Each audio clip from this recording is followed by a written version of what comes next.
Hello everyone, the topic of today's video is Tesla's secret battery advantage. This is part of the reason why none of the competitors so far have been able to touch Tesla's battery range and performance characteristics over the last few years. We're continuing in on our series of Lindens handbook of batteries, and the focus of today's video is going to be on cathodes. Cathodes are the positive electrode in cell. You also have electrolyte, anode, the negative electrode, a separator. So you have two types. You have layered electrodes or tunnel electrodes. So tunnel electrodes are kind of circular, spinal shaped, and layered is like this picture right here, this example. The electrode is coated in aluminum current collector. So when we're designing a cathode, we want it to be safer, we want to make it more powerful, and we want to make it cheaper. Those are our three main designing goals. We want to make it safer, as in we want to increase the thermal stability. We want to increase the autothermal point. We want to make it less likely to explode. We want to make it more powerful, as in we want to increase the specific energy, also known as the energy density, of the cell. A higher specific capacity and a higher voltage is how you get a higher specific energy, so you want to increase those two ways. You also want to make it cheaper, and you do that by mainly forcing down percentage of cobalt in the cell, because cobalt is extremely expensive and one of the driving costs of the cell. It's important to remember, in our last video we talked about how the cathode itself is 22% of the cost of the cell, and part of the reason is it uses generally a lot of cobalt. We don't want that. So some other things we care about is cycle life, reversible discharge. So we want to make sure it's charging at the same level the more cycles we do, and a couple other things. So first we're going to talk about some random early chemistries. So the first chemistry that came out was LCO, also known as lithium cobalt oxide. So one of the things to note is, like I said, cobalt is expensive. So these batteries were very expensive, but they were the first commercialized version of the lithium ion battery. And they were brought to us by Sony, yes, that Sony, and John B. Goodenough and company in 1991. So that got us roughly 165 out of the theoretical 268 specific capacity milliamps per gram, and an autothermal point of around 190 degrees Celsius. So it was expensive, and its performance was kind of meh. It wasn't able to achieve that much performance, but it was the first real lithium-ion battery to come out. Since then, there's a number of other ones that were introduced. One of the other ones that was introduced was LNO, lithium nickel oxide. So this one, instead of having cobalt as the main thing in the center, it had nickel. Now, that one had around 180 out of the 268 milliamps per gram, so it's drastically more powerful. And because it uses nickel instead of cobalt, it's way cheaper than the LCO chemistry. The problem is the autothermal point dropped from 190 down to 160. Now, we can't have that. That's really bad, because when you charge a battery, it gets really hot. So if you increase it to that much, boom, it's not going to be fun. So they kind of scrapped that. Nobody really used it that much. So then we're going to take a look at cars. So in cars, originally, when, for example, the Nissan Leaf came out, the first chemistry they used was LMO. Now, LMO stands for lithium manganese oxide. So this one uses manganese instead of cobalt or nickel, and that actually increased the thermal stability to around 230 degrees Celsius. And that's really good. But the problem is it had very, very low performance characteristics. We didn't like it. Not a very fun battery. But because it was way more safe, they just decided, we're going to just air cool our battery pack. Now that's not good, because 230 degrees is the point in which it lights on fire. But that's not the only poor thing that can happen to a battery. A lot of the first generation Leafs ended up failing in terms of battery life, because as you increase the temperature, the battery life goes down generally. The cycle life goes down. So the more times you can cycle less times if you increase the temperature of the battery. So you only have air cooling it down. It's not going to cool down to as low as temperatures as you would ideally want. So later on, they ended up switching it to their Gen 2 battery, which was an NCM111. With that battery pack, it went around 150 miles per charge with a 40 kilowatt hour battery pack. Now, so back in 2018 numbers that I'm using. They also recently updated it to where it gets 226 miles on a charge with a 62 kilowatt hour battery pack. but it's still using an NCM format battery. They might have changed the ratio of NCM, but we're going to talk about NCM later, and it's going to have its own dedicated segment because there's a lot of different NCM, and we have to understand that very complicated. The Chevy Volt also switched from an LMO to an NCM 111. Next up, we're going to look at the Ford Mustang Mach-E. That one has about 300 miles of range with a 98.8 kilowatt hour battery pack. This one's using an NCM format battery. Now that's significant because we really don't know what type of format it is, but we're gonna find out probably pretty soon when the car starts to come out. We can also look at the Kia Niro Hyundai Kona. That's 239 miles on a 64 kilowatt hour battery pack. That we know uses an NCM 622 battery pack, or battery cell. That one has and the NCM 622 has a thermal stability of around 260 degrees Celsius. The other big battery manufacturer is going to be BYD, which uses LFP batteries, which is lithium, iron, potassium oxide. And the benefit of that is the low production cost. You're synthesizing the materials in an inert gas, so it makes it less complicated. It's safe and has a very low volumetric energy density, so that's watt hours per liter. And the thermal stability is up to 290 degrees Celsius, so almost 300. So it's very safe. You're playing it safe. It has a low specific capacity, low energy density, very chill battery pack. But it's kind of a good cheap go-to for BYD. So next we're going to look at mainly LG Chem. And that's a major NCM supplier. They're supplying people like GM. They're supplying Ford Mach-E. They're supplying a lot of the different companies that are making a lot of the batteries. So we're going to look at them. And they have a bunch of different NCM formats. Well, first of all, what is NCM? NCM is lithium, nickel, manganese, cobalt, oxide. So instead of using nickel, manganese, cobalt, or any other material, you're throwing all those materials in there and you're ratioing them together in the sandwich between the lithium and the oxide. So the ratio that you have all those different ones in there changes the performance characteristics of the cell. So the original idea was, hey, let's put the same amount of each one. It'll make it very stable. And make it very stable is what it did. So NCM 111 means there's an even amount of nickel, manganese, and cobalt in the battery. It's around equal. Not perfect, but close to it. So this one had a very high safety, especially compared to LCO. It had a long cycle life compared to that as well. See, the thermal stability for that one's up to 300 degrees Celsius, so that's very, very thermally stable. It has a material weight of 1.69 kilograms. A material cost for, this portion of it, is $41.2 per kilowatt hour. And a specific capacity of around 200 milliamp hours per gram at 4.6 volts. But most of the time it's not charged to 4.6 volts because that reduces the life cycle of the cell. Another type of cell that they create over at LG Chem is MCM 532. Now this is an increase in the reversible specific capacity of the NCM 111. So the thermal stability is still around 300, so it's pretty nice and high. The cost, the weight goes down to 1.39 kilograms. And you can tell because we have more nickel, less manganese, and even less cobalt. So the material weight is around 1.39. The cost falls down to $34.8 per kilowatt hour. Now, NCM 811 is the next big one that we're going to talk about.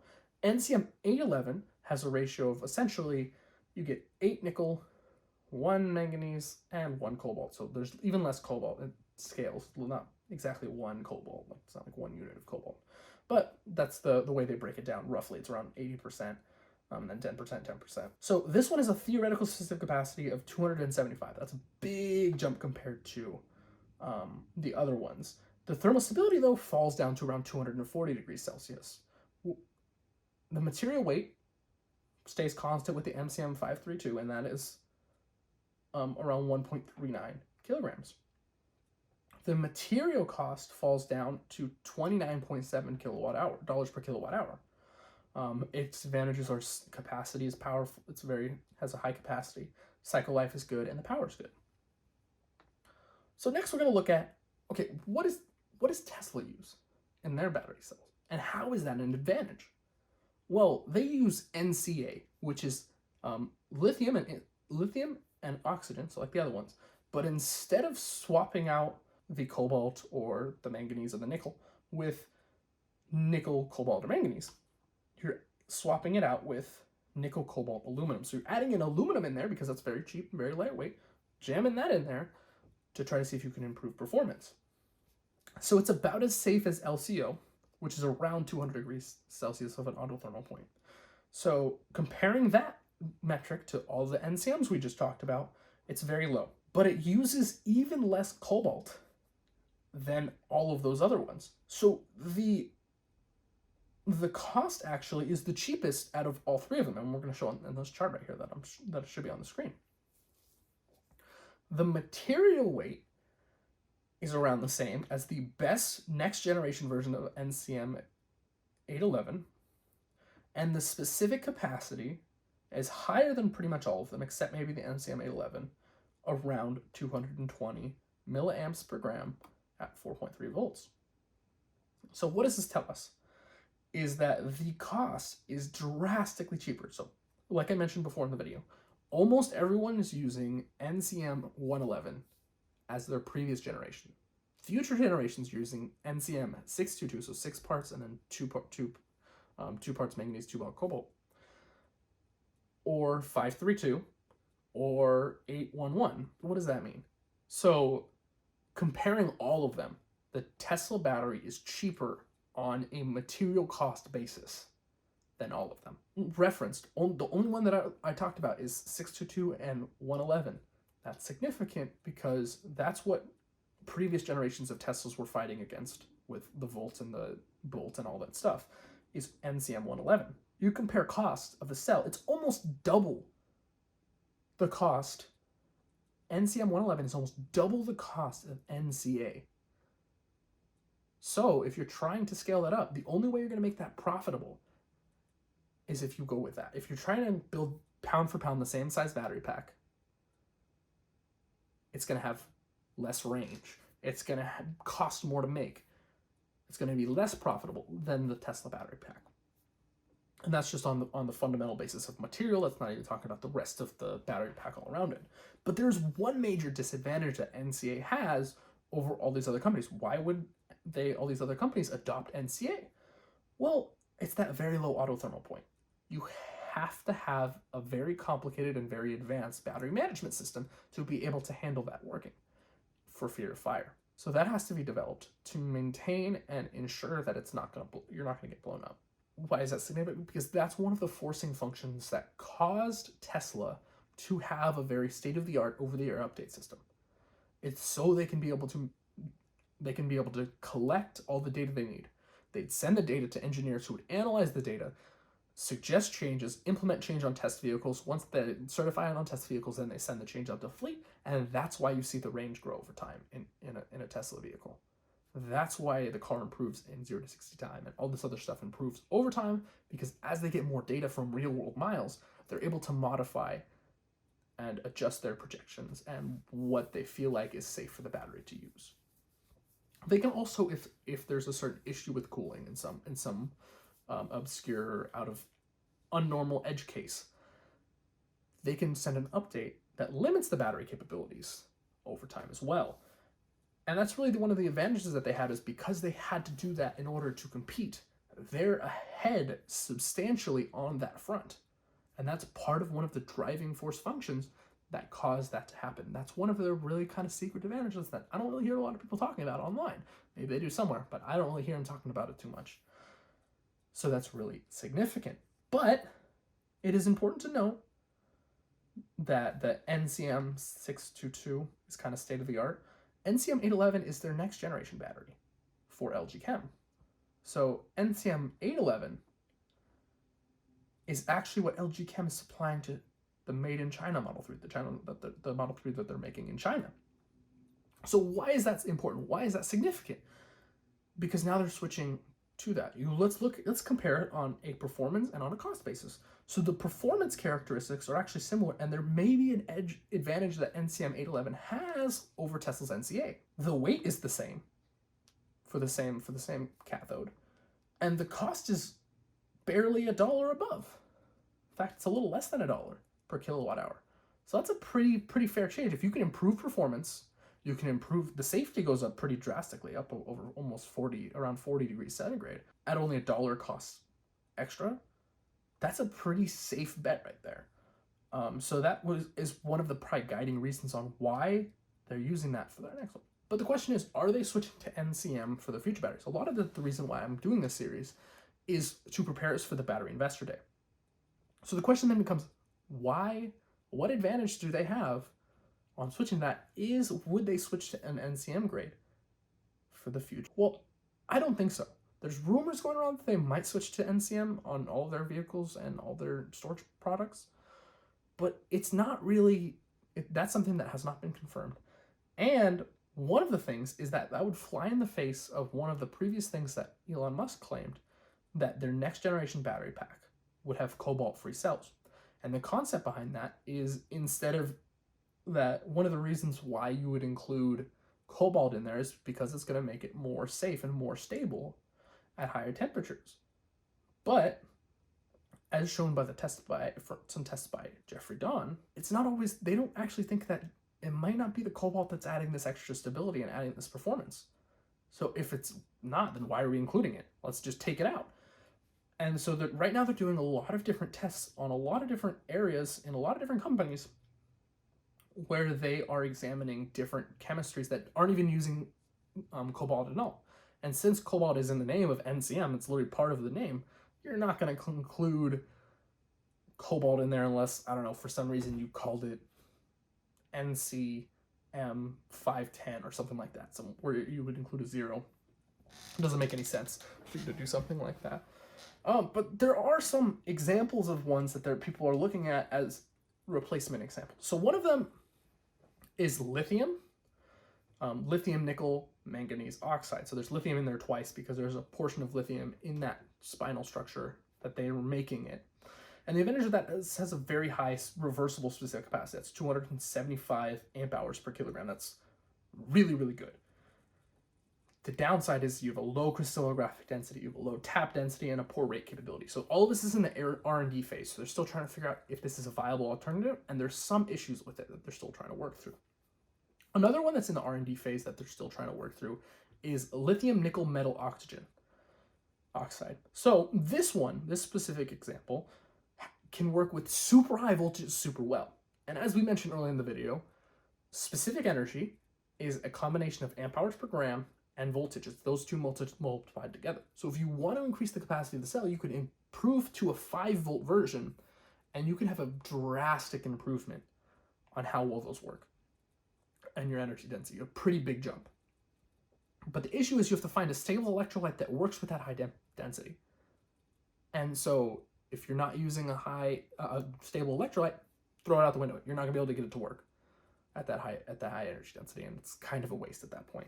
So what do I think? I think it's possible Elon Musk could have changed his mind. He's seen a person that has changed his mind in the past. He wanted to go with battery swaps and changed his mind, as far as we know, because he deemed it as a better alternative to go for a longer cycle life. He, for example, switched on the SpaceX Starship design, switched from using carbon fiber to using stainless steel. So he's changed his mind in the past based on new data. So it's possible that after examining more of the evidence, he may have changed his mind from cobaltless batteries in the next generation to maybe ultra low cobalt and ultra high nickel content. One of the examples of this, for example, is mentioned in the article that I found that reported that they were switching to NCM 811 for their made in China Model 3 cells. That article also mentioned that the next generation for LG Chem is NCMA, which uses cobalt, but very, very, very, very, very little cobalt, and it's mixed with, it's almost like an NMA with a little bit of C in there. But there's no details I could find on that, so we're going to leave that to be left right now. We're going to just leave that be right now until we have more information on that. So this is one of the areas where I'm expecting to see a big news drop from Tesla on what they're going to do in the next future in that Battery Investor Day. This is one of the big areas where we're going to hear some of the future and some of the stuff that they're working on right now. So this is where I expect to see a lot of the focus of the next generation cells coming up. So before we go, I want to shout out this sick company. It's Trucks V2 on Twitter. I'm going to link their website and their Twitter account below. I want to shout them out. I saw this shirt pop up on my Twitter feed. I freaking love it. It's a fantastic shirt. I went and bought one, and they shipped one to me, and I just wanted to shout them out. I would definitely recommend getting one of them. They have stickers. They have some other stuff too if you're not trying to get a shirt, jackets, stuff like that. So I would definitely recommend this shirt's freaking amazing. I love it. And as someone who owns a Cybertruck reservation, I have a reservation number, and plan to get the Cybertruck. This is going to be super cool. I'm super excited to see how they're going to grow over the next few years. So if you're interested in getting something like this, I'd go check them out. They're not paying me for this. I actually refused. They offered to give me a discount. I refused them to discount. I wanted to buy it myself. I wanted to try it out myself. I wanted to see it myself. I tried it out myself. I recommend it. So I would recommend you guys go check them out. As a reminder, this video series, we're going through Lindens Handbook of Batteries, and we're going through a lot of technical information in the lead up to Tesla's Battery Investor Day. Because of that, I encourage you guys to subscribe, leave comments on anything. If you notice I forgot something, I didn't mention something, I'm going to leave a lot of sources in the description below. Feel free to look through them. And if you want, go ahead and leave a comment if maybe I made a mistake, if maybe I mentioned something wrong. I encourage you to. I absolutely would love for you guys to correct me if you guys notice I said something wrong. So feel free to leave something. I'd love to have discussions in the comment section below. Thank you guys for watching this video. Feel free to like it if you like it. Sub, because we're going to keep going through this whole series on batteries. Thank you guys so much for watching. Have a great day.